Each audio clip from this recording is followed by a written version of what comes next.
Perkenalkan, kami dari kelompok 3 dan nama saya Marlo Antonio Walangitan, kelas 11 MIA 1. Perkenalkan, nama saya Bintang Ismail dari kelas MIA 1. Perkenalkan, nama saya Dion Lahea dari kelas 11 MIA 1. Perkenalkan, nama saya Berlian Kedaluang dari kelas 11 MIA 1. Perkenalkan, nama saya Nanya Salsabila dari kelas 11. Perkenalkan, nama saya Cinti Masuki dari kelas 11 MIA 1. Perkenalkan, nama saya Yudin Sidansara Bimbang dari kelas MIA 11 MIA 1. Perkenalkan, nama saya Oci Sadara dari kelas 11 MIA 1. Perkenalkan, nama saya Sata Robert dari kelas 11 MIA 1. Perkenalkan, nama saya Christian Prasyama Kawode dari kelas 11 MIA 1.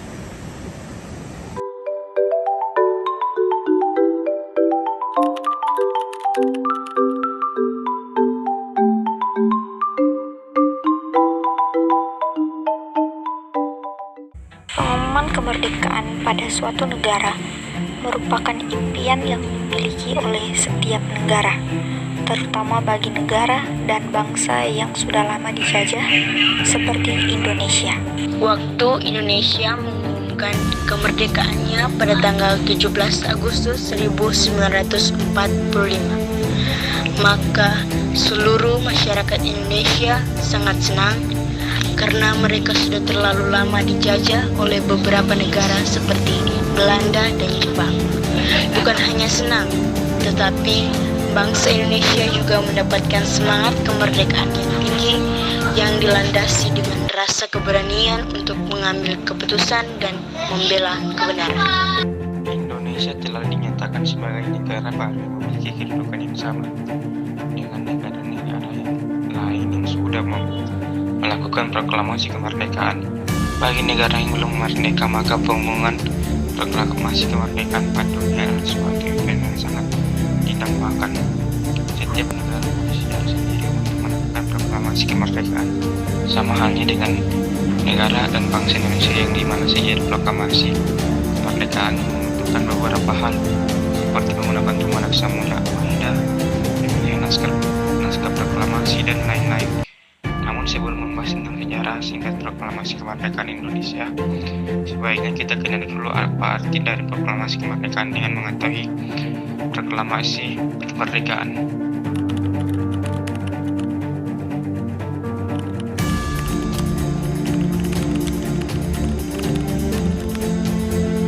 Istilah proklamasi berasal dari bahasa Latin, yaitu proclamare yang memiliki arti berupa pengumuman atau pemberitahuan pada khalayak umum.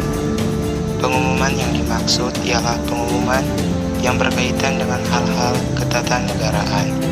Sedangkan proklamasi kemerdekaan mempunyai arti yaitu pengumuman kepada seluruh rakyat akan kemerdekaan negaranya.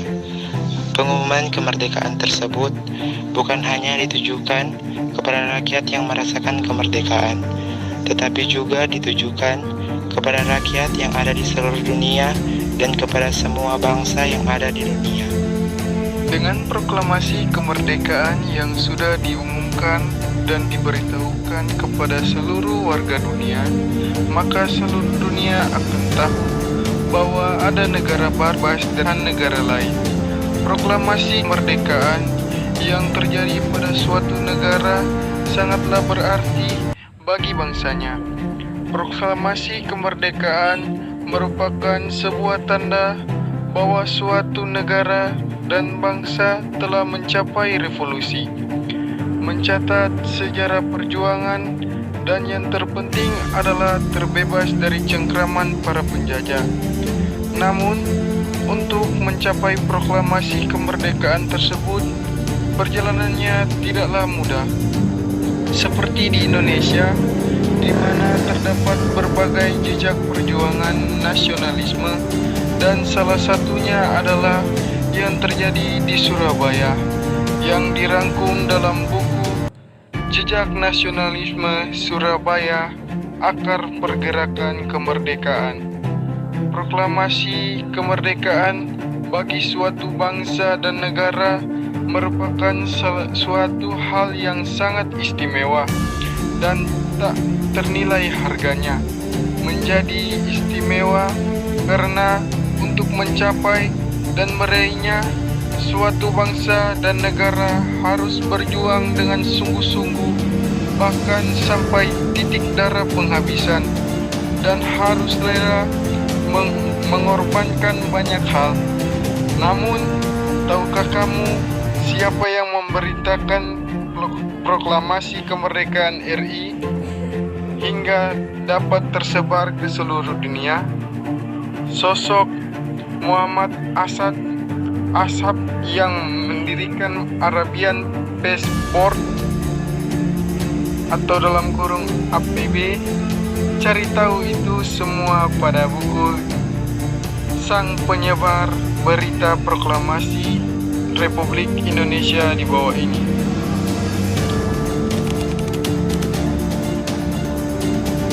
Sejarah proklamasi kemerdekaan Republik Indonesia bisa dikatakan cukup panjang, namun pada intinya sejarah proklamasi kemerdekaan Republik Indonesia terbagi menjadi 3 bagian penting. Bagian pertama menjelaskan pertemuan di Dalat, bagian kedua menjelaskan pertemuan Soekarno-Hatta dengan Jenderal Mayor Nishimura dan Laksamana Muda Maeda, dan bagian ketiga peristiwa Rengas Dengklok.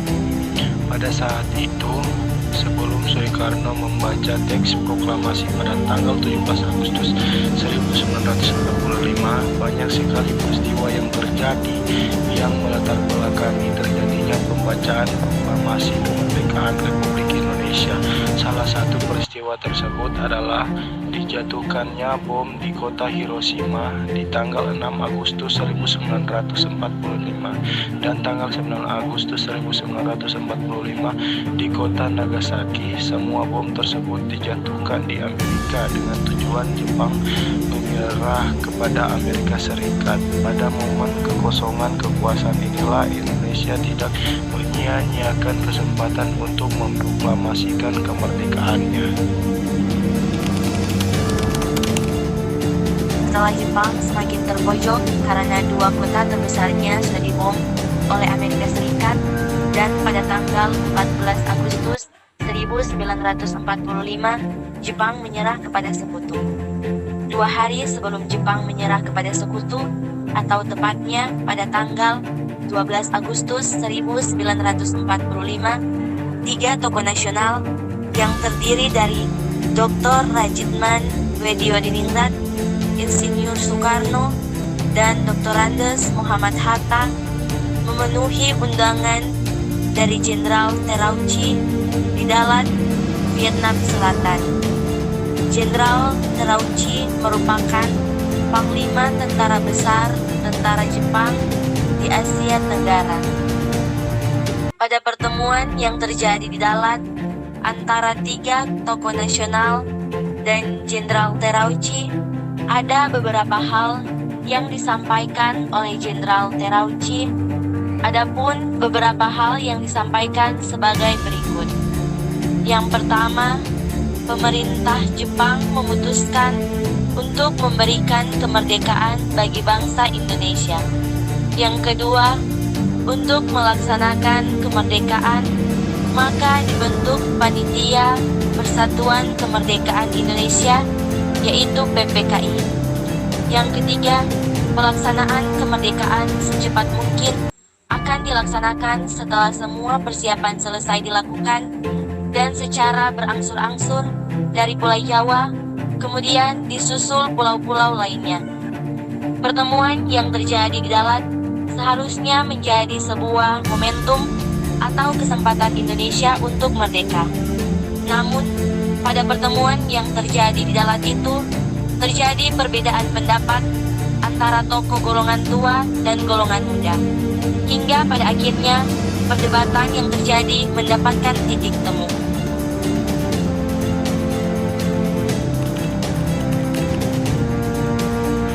Soekarno dan Muhammad Hatta kembali ke Jakarta setelah semua urusan di Dalat selesai. Meskipun Soekarno dan Muhammad Hatta diantar oleh Laksamana Muda Tadashi Maeda untuk menemui Mayor Jenderal Moichiro Yamamoto, Kepala Staf dan Tentara Angkatan Darat yang menjadi kepala pemerintahan militer Jepang di Hindia Belanda.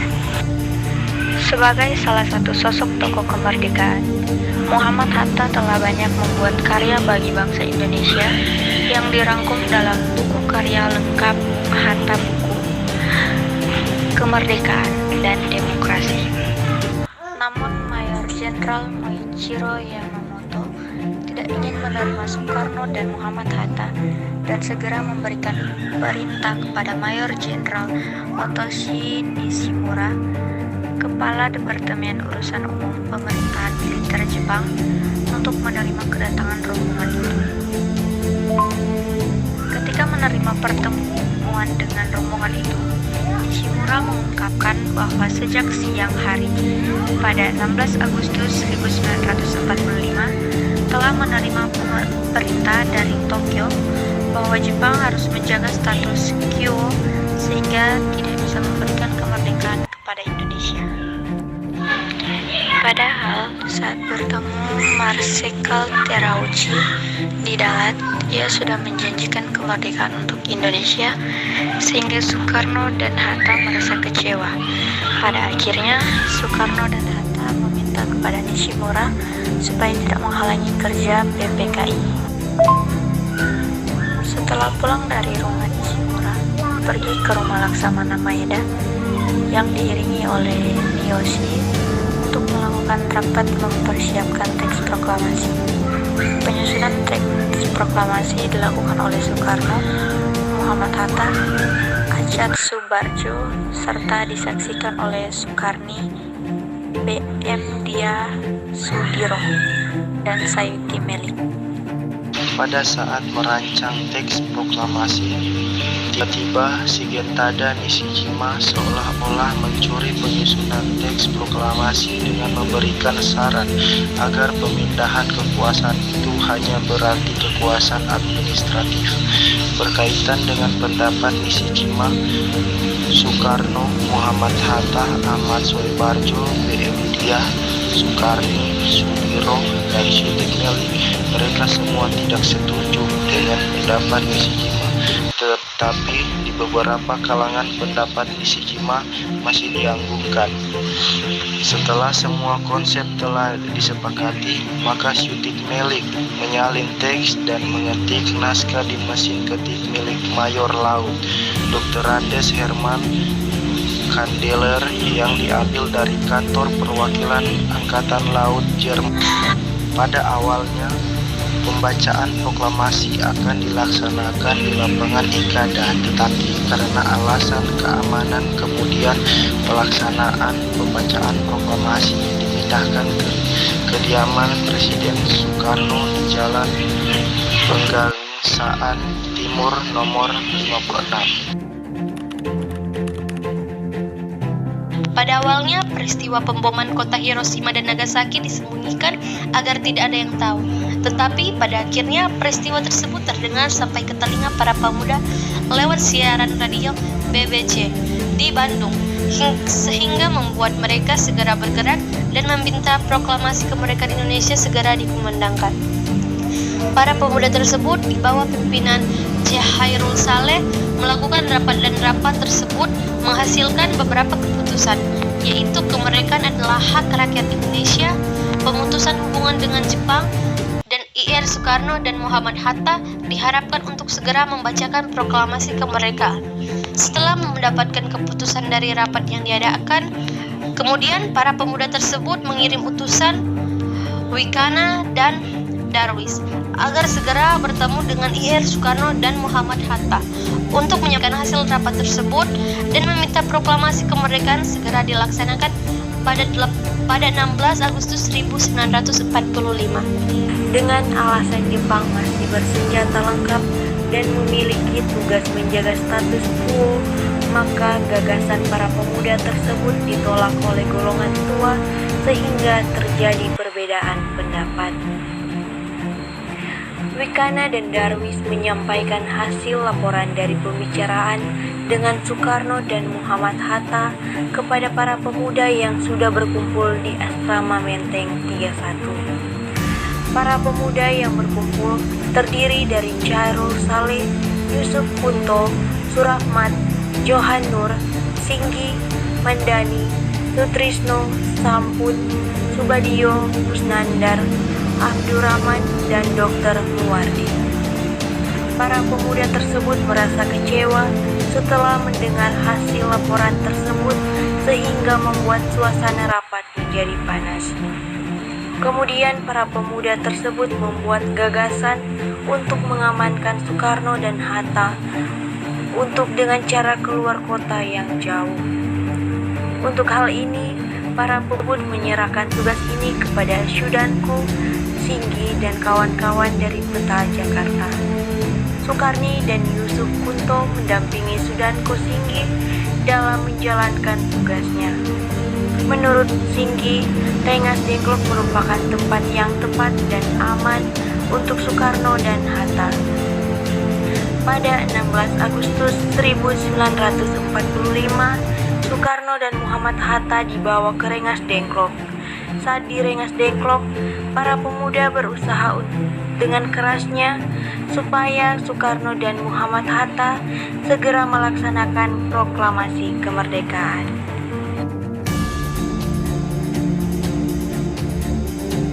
Awalnya, Soekarno dan Muhammad Hatta tidak ingin melakukan proklamasi kemerdekaan.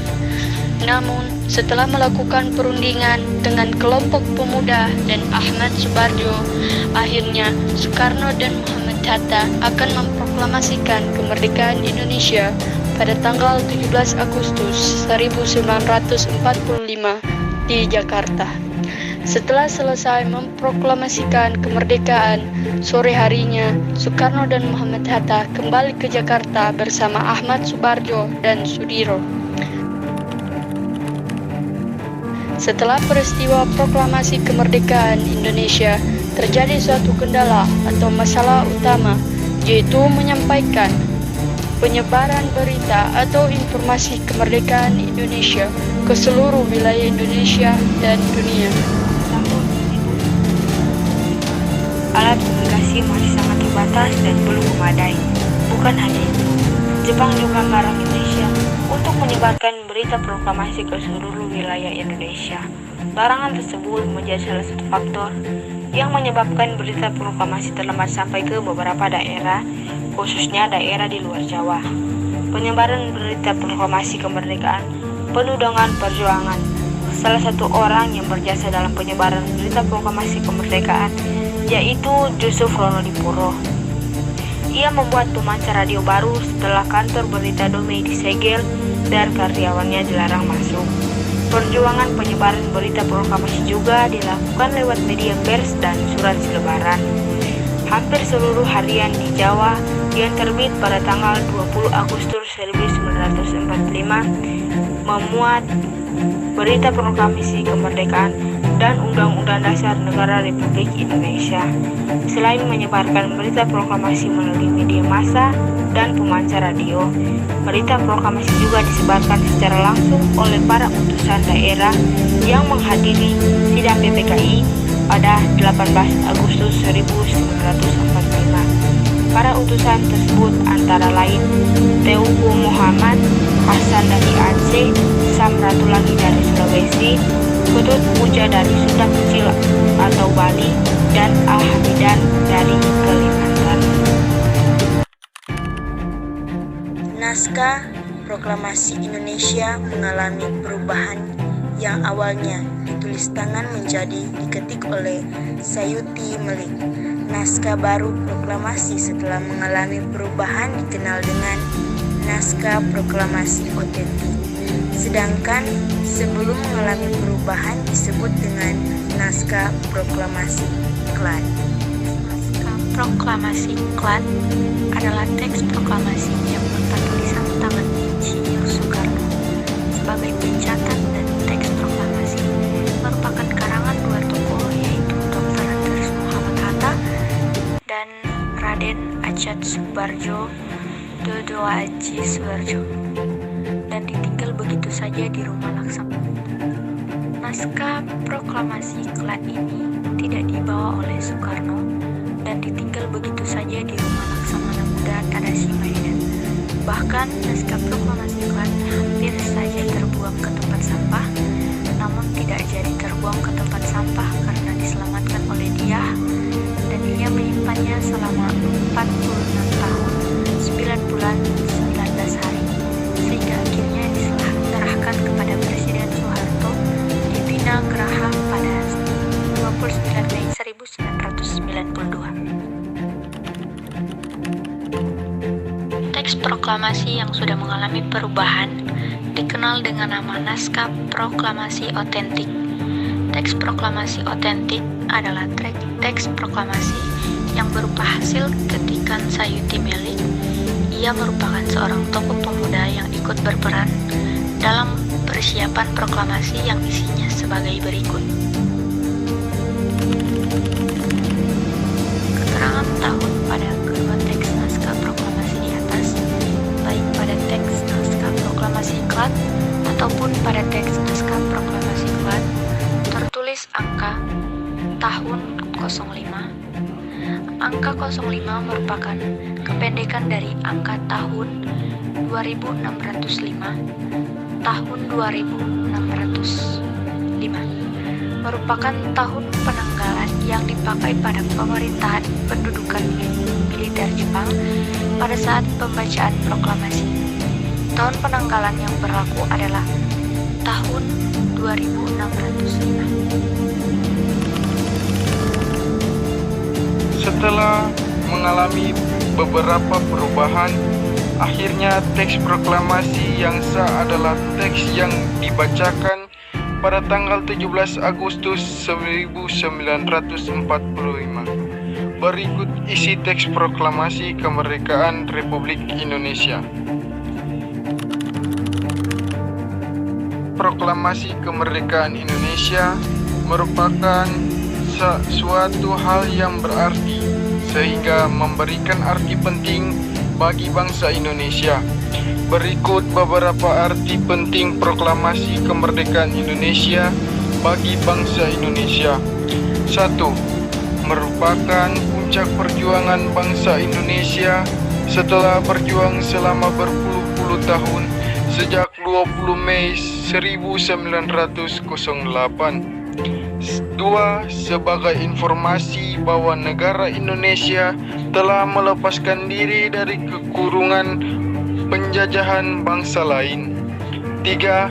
Sebagai titik balik untuk mencapai tujuan nasionalisme bangsa dan sebagai titik awal lahirnya Negara Kesatuan Republik Indonesia atau NKRI. 4. Sebagai titik awal penghentian segala bentuk penjajahan yang terjadi di Indonesia. 5. Merupakan sumber hukum bagi pembentukan NKRI dari Miangas sampai Rote dan dari Sabang sampai Merauke. Sebagai titik awal landasan cita-cita negara Indonesia, karena cita-cita bangsa dan negara Indonesia tercantum di dalam pembukaan UUD 1945. 7. Dijadikan sebagai alat hukum internasional untuk menyatakan kepada rakyat dan seluruh dunia bahwa bangsa dan negara Indonesia sudah terlepas dari jajahan dan sudah memegang hak kemerdekaannya.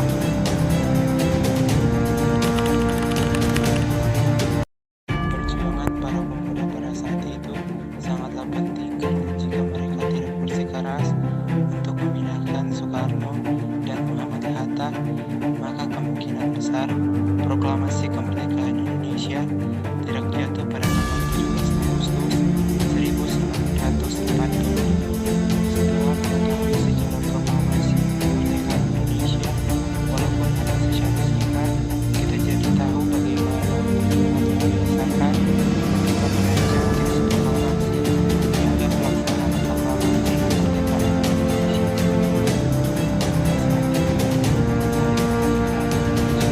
Sudah terlewati jasa para pahlawan dan pengalaman mereka memperjuangkan hari kemerdekaan yang jatuh tepat pada tanggal 17 Agustus 1945 tetap terasa hingga sekarang, yang diabadikan pada buku satu tawa di hari kemerdekaan.